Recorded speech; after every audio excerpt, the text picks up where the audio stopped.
the National Day is not just about flying the Jalo Gumilang or having the military parades. It's more than just that. It's a time also for reflection as a country and as a people. Malaysia can certainly do much better. Many Malaysians are angry, are tired of our politicians. But Malaysia remains a stable and peaceful country. It says a lot about our people, the resilience, and that we are a peace-loving people. Our hearts remains with Malaysia, whether you are in Malaysia, you are in London, in the United States, or in Melbourne, and you're watching this program because your heart is with Malaysia. Joining us tonight is adventurer, photographer, explorer, and now he's up to mischief because he can't travel anymore because of the COVID-19 pandemic. He is grounded and he has become a social critic and a commentator. Please welcome Yusuf Hashim. Hello, everyone.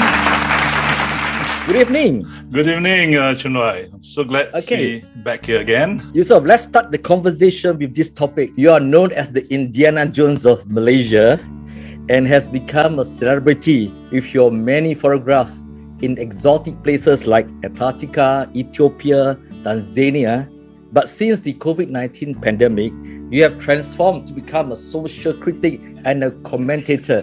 What happened? That's a flattering introduction. I am no celebrity and I'm not an Indiana Jones. For 20 years, after I retired in 1999, I was minding my own business, driving to and across more than 100 countries in 6 continents and sailing to Antarctica and the Arctic. I was shooting pictures for my personal pleasure, writing coffee table books, privately published and printed on demand online and only for close friends. I was savoring the beauty of the world and its very, very diverse yet similar people. I experienced cultures and met people with very, very strange beliefs and practices. Strange to us, perhaps. I discovered, although all the people on earth are physically different, they have exactly the same wants and needs, just like you and me. They want food, they want shelter, they want protection from danger and from harm, they want good health and a better future for their kids. They want a bit of money to spend. They want love and they want happiness. They want exactly what you and I want. So, if they are the same as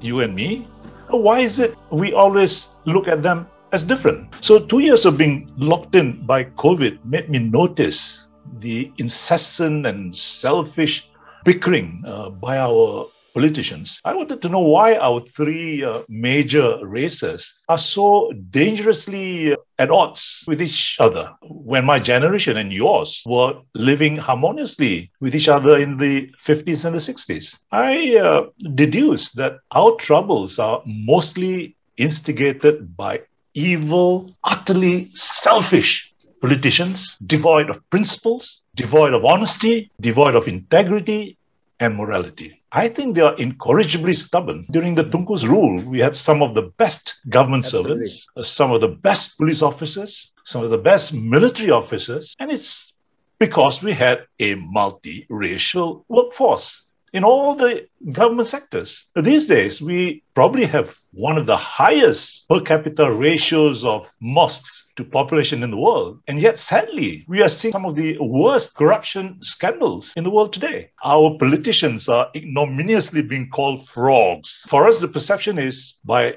observing the wealth that they display around themselves and their lifestyles, our perception is they must be quite dishonest and immoral. Where else would they get all this money to spend from? I am disappointed that after Merdeka, we've changed so much. And I'm angry too. So I resolved to try and persuade people to see the light and get rid of these nasty people. I started to write, I started to make videos, and I'm chuffed that I've been able to get a few people at least to try to do something and to reject the racists, the bigots, the thieves, and the charlatans that our politicians seems to have become. It's a small step, but we all have to help and make a start to stop the rot. And that's why I'm here talking to you about all these sad issues. When you and I were growing up, our Malaysia was relatively well run. Today, our Malaysia is broken and torn apart by almost institutionalized racism, by cronyism, by endemic and unfettered corruption, and even by open bigotry. I hate it. Yeah. Many Malays have sadly been transformed into entitled, acquisitive, and less than honorable rent seekers, by selfish, self-serving, get-rich-quick politicians, completely without principles, who use the 3 Rs to brainwash the Malays, and especially rural Malays, into believing that they are under threat and under siege. I believe we are in trouble, so I resolved to speak out, and that's why I'm here with you tonight. Yusuf, last year, you wrote a letter to Malaysia Kini on the 63rd National Day, expressing dismay over how Malaysia is declining.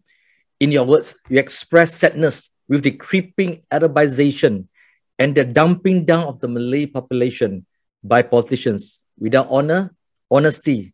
1 year has passed. Do you think that we have got better, or even perhaps we may have baby steps reforms? I think we've gotten worse. We are like a runaway bus careening downhill and our brakes are broken. I was ecstatic when voters managed to oust the kleptocratic government in the general elections of 2018.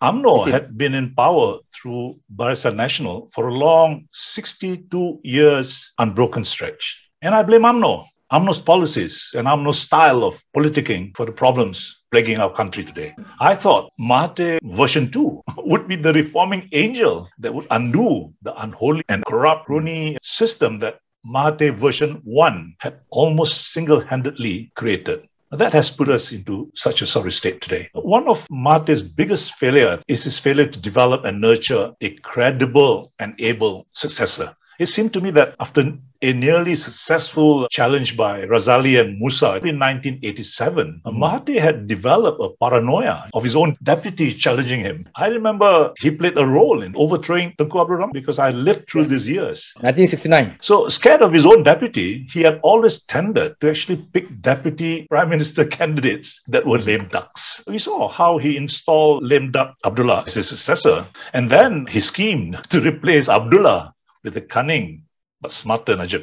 We then saw how he united the Pakatan Harapan rebel into a winning coalition for the general elections 2018 to oust the kleptocratic regime of his protege. Sorry for the interruption. Actually, Mahathir started his problem with Musa Hitam. When I was a reporter at that time, we were quite silly and naive. We thought it was a good tagline, the 2M administration, Mahathir and Musa, not knowing that he was actually quite irritated and upset that he had to share the limelight with Musa. So there could be only one M, not two M. Yeah, I think this is Mahathir's biggest weakness. The ghost of Musa, his deputy, challenging him, and the memory, Tunku Razali almost defeated him. But anyway, he managed in 2018 to meld the Pakatan Harapan rebel into a winning coalition for the general election to oust Najib. And then he assumed the prime ministership again. But the hopes of Malaysians were shattered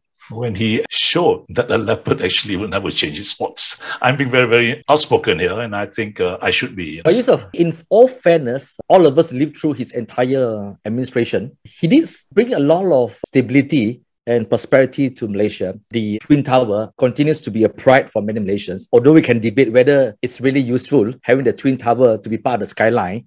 But he brought decades of peace to this country, and it gave a lot of pride to us as Malaysians. And after that, we can see the decline starting. Would you share that perception and that view? I think one shouldn't look at material things. I mean, it's so easy to build twin towers. History will judge him not for what he has done physically in building twin towers and Putrajaya and all that. History will judge him by, in Shakespeare, we learned when we were young, that when you die, they will remember only your bad things, the things that you didn't do, not the things that you did. So I think Mahathir will rue the day that he did not take the opportunity by at least trying to implement the Pakatan Harapan manifestos. When he became Prime Minister version 2, or was it version 3, I saw the early warning signs when he succumbed to pressure and he did not ratify the ISET treaty. And we saw how his efforts to renegade on his promise to hand power to Anwar resulted in the Sheraton move that toppled him and installed Mahidin. Treachery and frogging by then has been deeply embedded in the psyche of politicians. Mahathir completely ignored the Pakatan election manifesto. He focused on poaching UMNO MPs to jump into his Bersatu bandwagon. And today we all know what happened. We have a third prime minister in the last 2 years, and many are predicting the possibility of yet another prime minister change before 2023. Sadly, in the middle of the COVID pandemic, we, the Rakyat, are the real victims, while evil politicians play their game of musical chairs. Malaysian politics has denigrated into a Malay versus Malay factional struggle. Even as the sword of COVID is poised to guillotine us, Malay politicians are still playing the proverbial Nero's fiddle, completely oblivious to the suffering of the Malaysian people. But that's my take. You mentioned just now the use of the race and religion. Perhaps that the politicians are using it because it's quite a winning formula and that the rural Malays would buy that line, demi bangsa, agama dan negara. And it's always been used over and over again in every religion, and in UMNO's gathering, it's always about race and religion. Obviously it works, or else they wouldn't be using it. Do you think that that's changing, or it is still very effective among the Malays? They have nurtured and developed the race and religion card over decades. So they will naturally use that as the first weapon of choice that they will reach out for any political skirmish. And sadly, it still works. Therefore, we need legislation to ban race and religion in party politics. If ever Pakatan Harapan regains power, this must be at the top of their agenda. This, including the banning of political parties that are identified with race. However, deep down inside of me, I do not think the present leader of the Pakatan Harapan has what it is needed to make real change happen. I'm sorry to say this. Personally, I've seen several strategic missteps he has made and several strategic opportunities that he has missed. We need younger second liners to rise and replace these septuagenarian leaders who, in my humble opinion, have passed their use by date. But coming back to your race and religion question, in my humble opinion, our unscrupulous politicians will play any card, including the ones all of them have up their sleeves to serve their thoroughly selfish, unholy purposes. Whatever works, irrespective of morality, they will use. Malaysia badly needs a total reset. For a start, I would like to propose that all MPs presently above the age of 55 should be permanently retired. Give them a good pension and whatever else that is necessary to force them to retire. Make the pension conditional upon them completely staying out of politics in any form. The two-term limit that has been proposed for prime ministers must be enforced to prevent unholy people from clinging on to power for more than 2 years, just because they can. Mahathir, for example. We need younger, more dynamic, more passionate, more trustworthy people to run this country. I'm impressed with how the 30-something prime ministers of France and New Zealand and elsewhere, how they're doing such a superb job in running their country. I'm also impressed with how outstanding lady prime ministers can be compared to males. We need to consider voting in and appointing ladies who have potential for becoming prime ministers.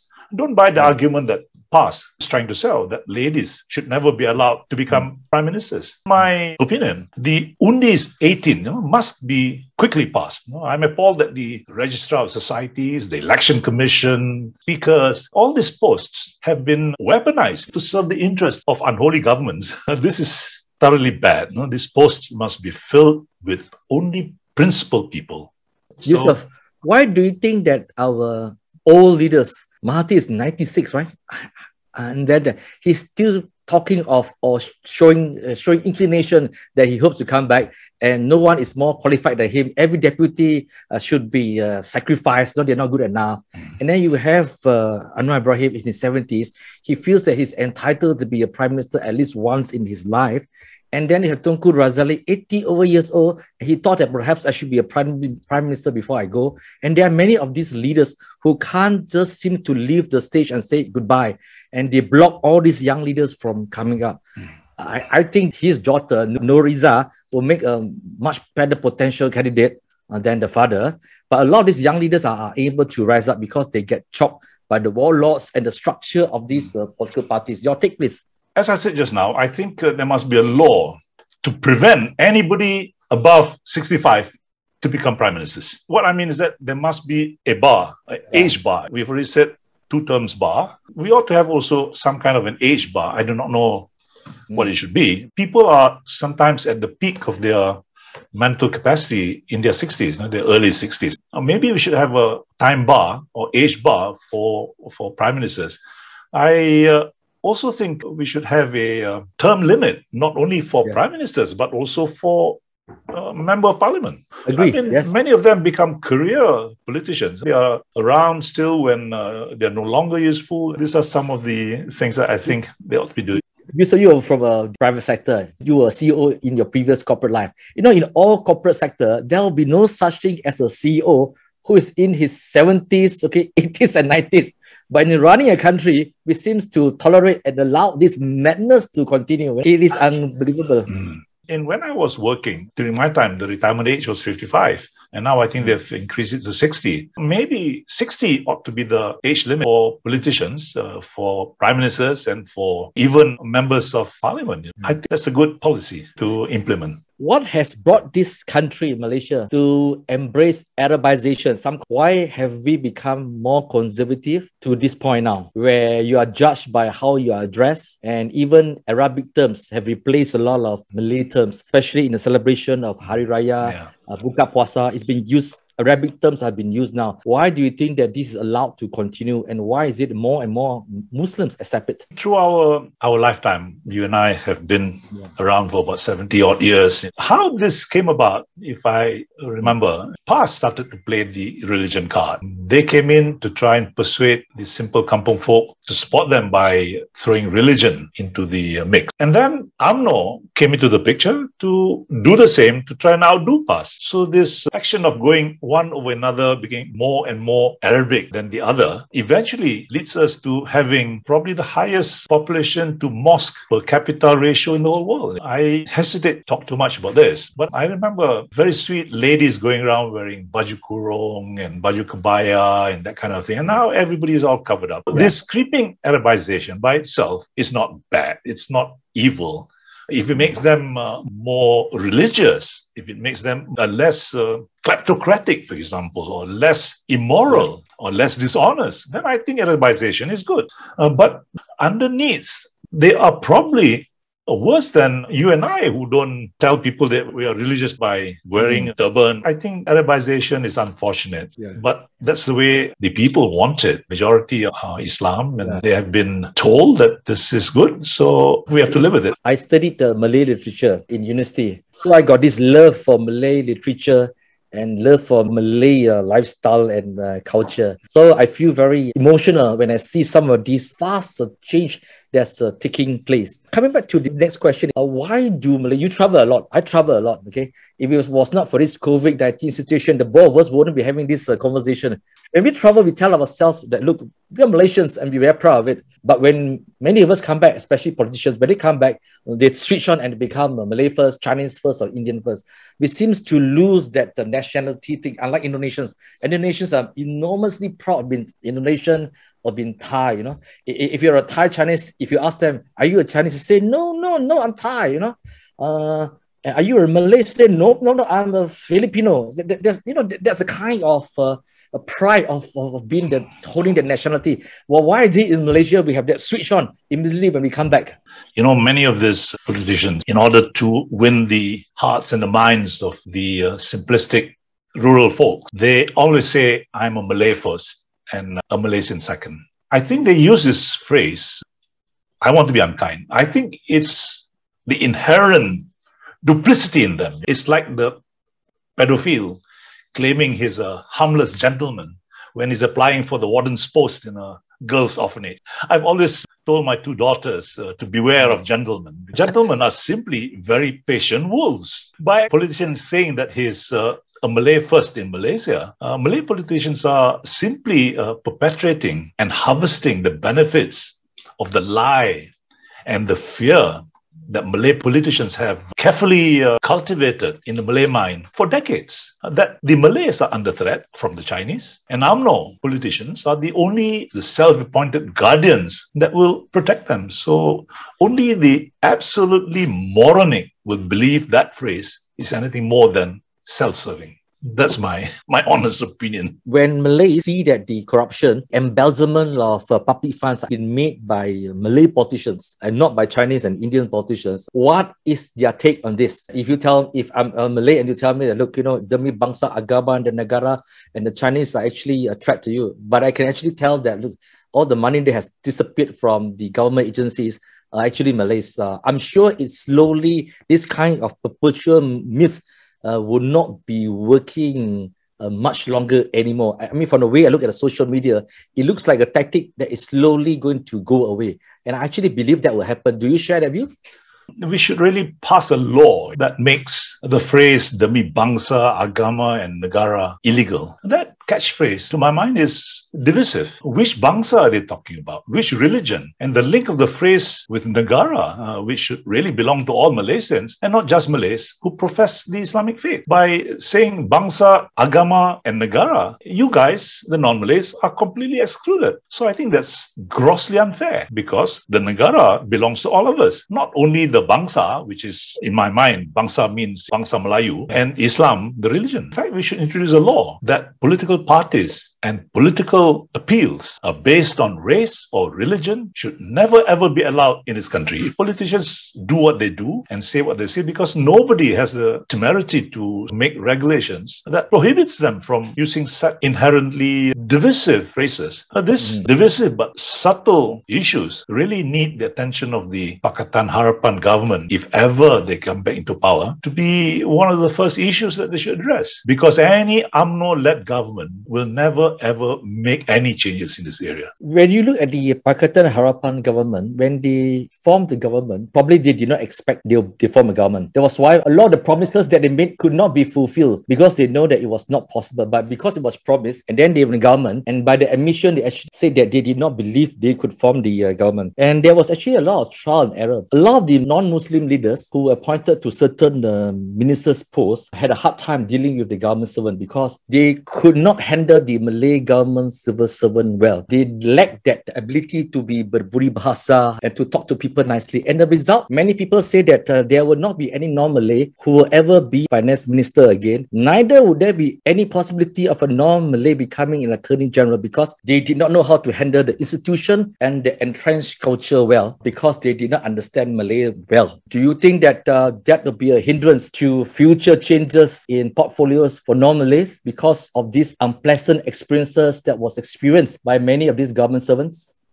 I don't think so. I think we are only that much in terms of the existence of civilization. We are only 60 years as a nation. The US took 200 years before a black person was appointed as a president. Now it's possible. Last year, first time that Pakatan Harapan became the government, we had a Chinese finance minister once again, after years and years of the absence of any such post held by Chinese. I remember the performance of people like Tan Siew Sin, the integrity of these people. There are very, very few finance ministers over the last few years that can even come close to this kind of people, where integrity is unquestionable. Yusuf, we are 64 years old. The Malay population will go up to be around 70%. Chinese will decline to maybe 25%. Indians have been overtaken by the foreigners. Yeah. They are quite actually very small. The affirmative action, the new economy policy, was formulated in 1969 to eradicate poverty and to restructure society. So now we see a huge Malay middle class, which is actually good for the country, and that it has provided a lot of stability. But do you think that the affirmative action still serves its purpose now after so many years? I think the affirmative action to serve the Bumiputras was justifiable when it was first started. But this sort of thing has got this tendency to carry on and on without stopping. The affirmative action policy ought to have ended 30 years after it was introduced. And the aims of that affirmative action policy was really to bring the Malays to a level where they can compete fairly. But it has evolved into something that the deep state will continue to implement, even though legally there is no legal framework that says that is supposed to be stopped. My feeling is the present affirmative action policy ought to be gradually removed. You need 5 years, maybe even 10 years, to condition the Malays, who have always been the recipient of this special assistance policy, that while you are withdrawing bit by bit the affirmative action policy targeted for the Malays, you should introduce a parallel affirmative affirmative action policy that targets the lower portion of the B40, irrespective of race, based on needs. So you should do this in parallel. If you're poor, you will get assistance, whether you're Malay or Chinese or Indian or whatever. They need to be persuaded. And this takes very, very clever public relations exercises, long term, slowly bringing in this new affirmative action policy targeted at the lower portion of the B40 and withdrawing affirmative action targeted especially for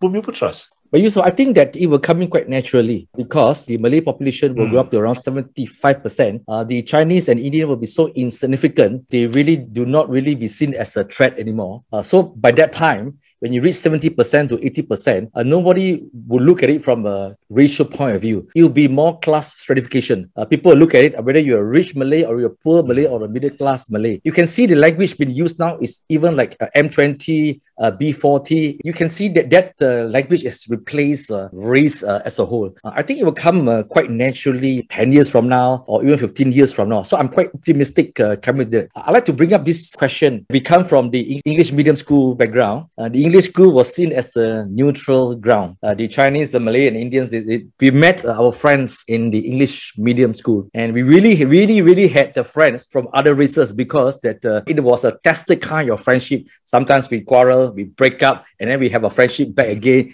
They actually spend time at our home. They sleep over at our home. But now, although a lot of Malaysians say that they have friends from other races, they actually perhaps just a functional relationship. Somebody they met their colleague rather than friends. So they call themselves friends. They actually colleague or is a business associate, but not those that we actually grew up with. When you grew up together in school, you have a different kind of bond, a very tested relationship, and that relationship lasts until at our age. Of course, we say that no, the English medium school no longer exists. But if you are rich and you can afford, you can attend English medium schools at the private school or the international school. So that's the irony. We all know a lot of politicians send their kids to overseas. They send their kids for boarding school in the UK or Australia, even when they're just 15 years old. So there's a lot of hypocrisy here. What is your take on English as a language? It's quite unfair to accuse politicians of sending their kids overseas because almost all of us want to send our kids overseas. And I think the basic reason for this is because the education system has been broken. I would like to see education being reformed in this country. We need this really, really urgently. I would like a return to the same schooling system that you and I went through, with lessons in English, with equal emphasis on Bahasa and Mandarin as an optional or even a compulsory third language. I would dearly like to see Malaysians and especially Malays to be trilingual. The irony is most politicians send their kids to international schools where the medium of instruction is English, and some ministers even send their toddlers to Parisian kindergarten. So our local national type schools must be made good enough for everybody to want to send their children to these schools. So we must dismantle the silo system of education that somehow has creeped into the structure. Chinese medium schools can continue to exist, in my view, but they must be amalgamated into the national school system and be government funded and with equal numbers of students from all three major races admitted. You cannot have a Chinese school system or Chinese school within the present system where 98% of them are Chinese. So, and that's because they are being funded by private funds. So I'm saying you can have a Chinese medium for instruction for schools, but it must be government funded and 33%, 33%, at least half or one third for Malays and Chinese. That way you force integration. Ditto for the English medium schools that I said that we should also create. In my ideal view of things, it's impossible, maybe not practical, to dismantle the national education system where Malay is the medium of instruction. I would like to say that why not create the same kind of school systems that you and I were brought up with based on English, same kind of system, Malay compulsory, Chinese optional, and then we develop this side by side with the Malay medium school. If you want to pass your Form 5 school certificate, be like what we had those days. If you don't get a B or a C minimum or pass in Malay, your school certificate is not granted, period. So these three systems, funded by government, side by side, parents will choose what they wish for their children to be educated in, Chinese, Malay, or English. Eventually, they will gravitate to the part that they feel is most useful to their children. At this moment, Malay is good as a national language. But the language of commerce, the language of the world is not Malay. You need to know Chinese, especially in the next within the next 10 years or so. China is going to be the biggest economy in the world. So it is in our interest right now to actually start Malaysian students, especially Malay students, to be proficient in Chinese. Just do a parallel system where we have all these three, and then parents choose and make sure in all these three schools, including the Chinese school, the Chinese national school, that Malay must be passed. Right now, many people send their kids to international schools locally and abroad. It's because they think the local schools are not good enough. That they think that if you graduate from a Malay medium school system, what you're going to get is somebody that will only be able to find employment in this country. And they feel that if you're English educated, at least you can have information which is available online without waiting for it to be translated into Malay. All those three languages are good. The policy should be to make them equally necessary. Ideally, everybody in Malaysia should be trilingual. Forget about racism. Forget about Chinese is the enemy of Malays. And I would wish my own grandchildren to be trilingual. What you say is very workable if there's a political will. Because if you're in Holland, France, Switzerland, Belgium, most of them can speak at least three languages. They can speak English, they can speak German, or they can speak French, because they can actually take three languages. It's not a problem. But in my case, in our case, our parents sent us to Indian school because Britain was then the economic powerhouse. In my case, I can't speak a word of Chinese. I can't even write my name in Chinese. I'm a total banana, and I can feel my inadequacy. I know that China has rise up. It's not even 10 years. It is already here. I'm no different from you and other Malay boys because I really cannot speak Chinese. And I know that it is a great disadvantage and that everyone should know how to speak Mandarin, read Indonesian. It is doable because the young people, like a sponge, they can take languages quite easily.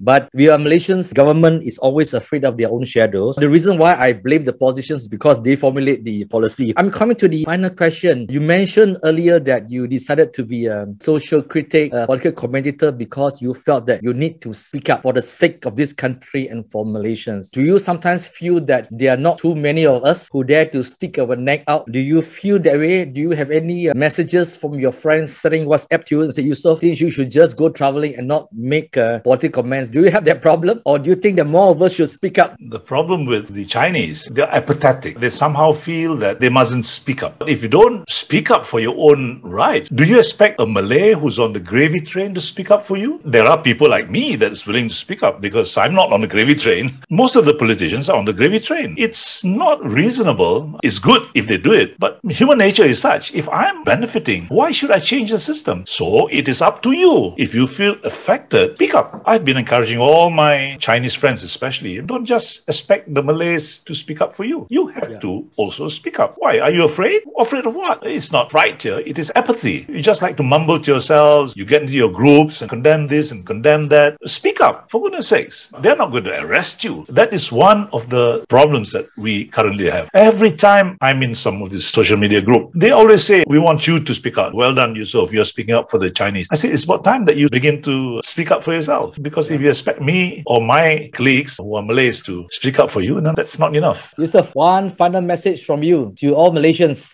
for the National Day. I've already written quite a lot about what I would hope for the new Malaysia. And I think even in this short talk that we've had, I've spoken of several reforms that I would like to be implemented. We are facing a life and death threat in this COVID pandemic. I would like to tell all politicians, for the sake of all Malaysians, please change your behavior. All of you are presently the most despised group of people in Malaysia. You politicians are perceived to be totally selfish, totally uncaring of the rakyat. You are perceived to be without principles, devoid of honor, and devoid of integrity. I tell you, you better change, or else we will do worse than just change you. That's my message. Yusuf, you have traveled to 100 over countries. I think I can say that perhaps I can only have half of what you have done, but I can safely say that when we travel overseas to many of these countries, our heart and our stomach keeps on saying that it's time to go back to our Tanah Air, Malaysia. We always miss Malaysia, and that's because we know that Malaysia is our home and this is our love. If tonight both of us are speaking up critically, it's because we care and we love Malaysia. On behalf of Yusuf and myself, good night Malaysia, stay safe and happy Merdeka Day. Happy Merdeka Day to all Malaysians. Thank you.